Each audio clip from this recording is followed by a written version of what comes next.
જય જય શ્રી રામ. ઓમ નમઃ શિવાય. આજની આ સ્ટોરી ટેલિંગ અને મોટિવેશનલ સેશનમાં મારા બધા વ્યુઅર્સનું ખૂબ ખૂબ સ્વાગત છે. ભક્ત કવિ નરસિંહ મહેતા, જે ગુજરાતની સોરઠની ભૂમિ પર જન્મેલા અને ભગવાન શ્રી હરિ વિષ્ણુના શ્રી કૃષ્ણના અવતાર પાછળ અને એમના જ માટે જાણે જીવેલા અને એવી એવી રચનાઓ કરી, એવા એવા ભજનો ગાયા, જે આજે પણ નહીં પરંતુ જ્યાં સુધી આ સમય રહેશે ત્યાં સુધી ગવાતા રહેશે, સંભળાતા રહેશે.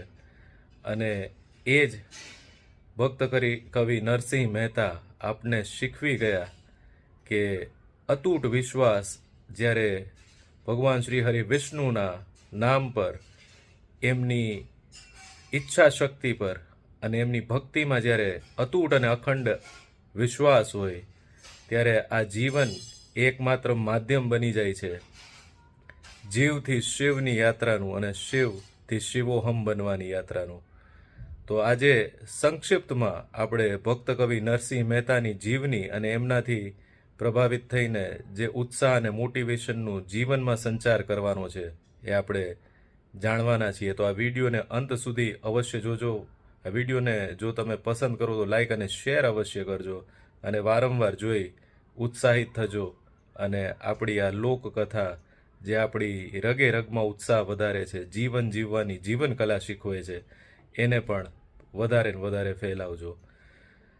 15મી સદીમાં સોરઠના ધામમાં જન્મેલા એ નાનકડા ગામમાં નાનપણથી જ, આજે આપણે જ્યારે જીવનની અંદર પીડા, આધુનિક જગતની અંદર, કળિયુગની અંદર પીડાઓથી, માનસિક તાણથી, સામાજિક વ્યવસ્થાઓથી ઉદ્ભવતા તાણથી, પારિવારિક કલહથી જ્યારે ત્રસ્ત થઈને ઘણીવાર હારી જતા હોઈએ છીએ, ત્યારે આવી જ ગાથાઓ, આવી જ કથાઓ, આવી સાચી ઘટનાઓ આપણને જીવન જીવવા માટે આપણને ખૂબ ખૂબ પ્રેરણા આપે છે.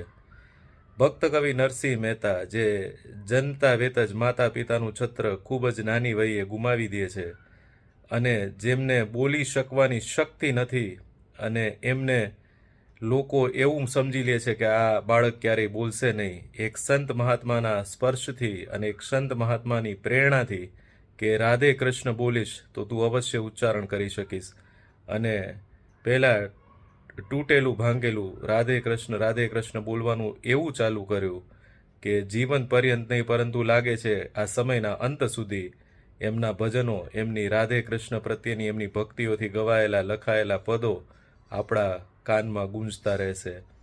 અત્યંત પીડાદાયક જીવની તો ભગવાન શ્રી કૃષ્ણ, શ્રી રામ જીવીને આપણને શીખવી ગયા કે માનવ જીવનમાં જ્યારે અવતાર લઈએ છીએ ત્યારે જીવનનો સંઘર્ષ ખૂબ જ કઠિન હોય છે, પરંતુ ધૈર્ય, અતૂટ શ્રદ્ધા, મનને વશમાં રાખવાની કળા, અને એ કળાનો સાર છે ભક્તિ યોગ, આત્મસંયમ યોગ, જે ભગવદ્ ગીતાના અધ્યાયોમાં પણ આપણને શીખવા મળે છે કે આ જીવનની અંદર, મનુષ્ય દેહની અંદર જો જે કંઈ શીખવા જેવું છે તો મનને વશમાં કરવું.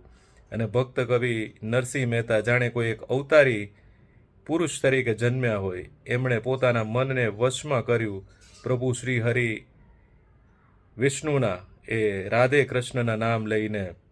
એમણે એવા ભજનો રચ્યા, જીવનની પીડાઓ આવતી ગઈ, હસતા મોઢે એ ભજનો ગાતા ગયા, અને સાક્ષાત્કાર જેમને જીવનમાં શ્રી કૃષ્ણનો થયો છે, જેમને ભગવાન શ્રી કૃષ્ણની રાસલીલા જોયેલી છે, એવા ભક્ત નરસિંહ મહેતાએ આપણને એ જ શીખવ્યું કે મનને વશમાં કરવું હોય, પરમ યોગી બનવું હોય, તો પરમ તત્વ એટલે કે જે ઈશ્વરીય તત્વ છે એને પોતાના કર્મો અને પોતાના જીવનને સોંપી દો. એ જ સાચો ત્યાગ છે.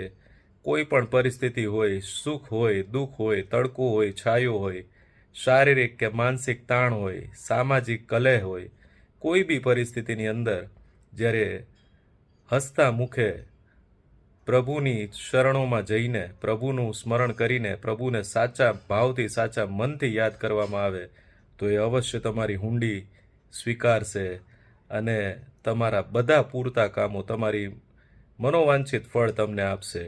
એવા ભક્ત કવિ નરસિંહ મહેતા આપણને એ જ શીખવી ગયા કે જીવનની કોઈ પણ પરિસ્થિતિ ઉપર મનને વશમાં રાખીએ. પરમ યોગી બનવાનો માર્ગ એક જ છે કે ઈશ્વરીય તત્વની સ્વીકારિતા, એમનો સ્વીકાર, ઈશ્વરનો સ્વીકાર, અને એ જ બધું કરાવે છે. આ વિધાતા એ જ પરમ તત્વ છે અને એ જ આ સમગ્ર સૃષ્ટિને ચલાવે છે. એમની જ ઈચ્છાથી પીડાઓ આવે છે અને એ પીડાઓને દૂર કરવાની શક્તિ પણ એ જ આપે છે અને સ્વયં સારથી બનીને તમને તારે છે.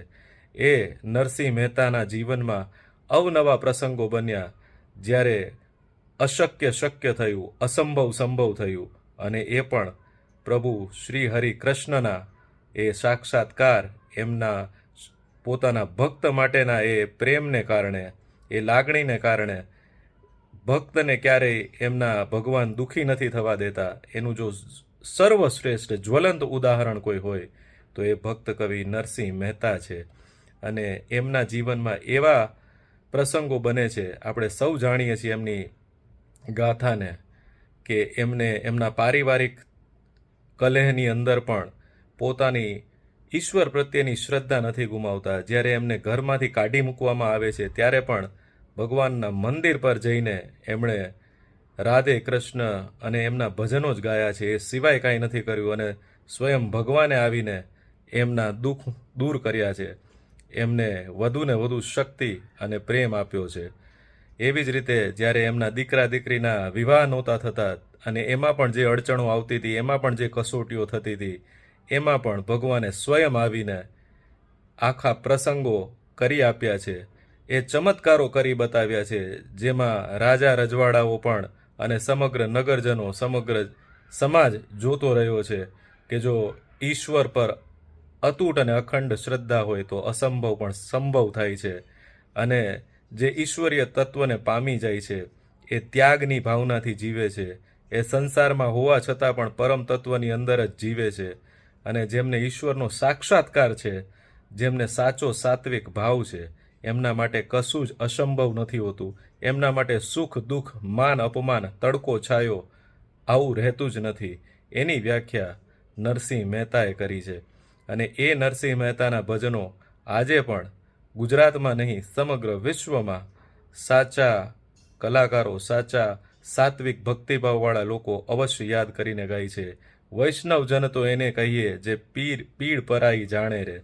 આવા ભજનોએ આખા સમાજને મંત્રમુગ્ધ કર્યો છે અને એમાંથી જ પ્રભુ શ્રીહરિ વિષ્ણુ માટે પોતાની અતૂટ શક્તિ, અતૂટ ભક્તિ અને અતૂટ લાગણીને દર્શાવવાનો પ્રેમ શીખવા મળે છે.